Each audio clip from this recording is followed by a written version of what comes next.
Et si le programme du RN, ce n'était pas seulement des promesses, mais un vrai tournant pour la France, pour le meilleur ou pour le pire? Le Rassemblement national veut aujourd'hui se montrer plus respectable. Fini les discours trop radicaux en façade. Mais leur dernier programme, lui, dit autre chose. D'abord, immigration, ils veulent réduire drastiquement les titres de séjour, supprimer le droit du sol, et donner la priorité nationale à l'emploi et au logement. Ensuite, Europe. Ils veulent sortir de plusieurs engagements européens, remettre en cause la primauté du droit européen, et restaurer la souveraineté française sur presque tout.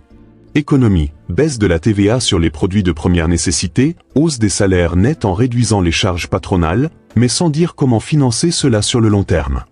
Et enfin, sécurité, tolérance zéro, peines automatiques, création de 85 000 nouvelles places de prison.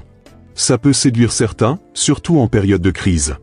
Mais derrière, ce sont des mesures très nationalistes, parfois contraires à la Constitution et surtout difficiles à appliquer sans choc économique ou social. Le dernier programme du RN est plus propre en apparence, mais sur le fond, il reste ancré dans une idéologie de repli national, de rejet de l'autre, et de défiance envers la démocratie européenne. Ce n'est pas un simple changement de style, c'est un enrobage plus malin pour faire passer les mêmes idées. Le danger est réel si on ne lit pas entre les lignes.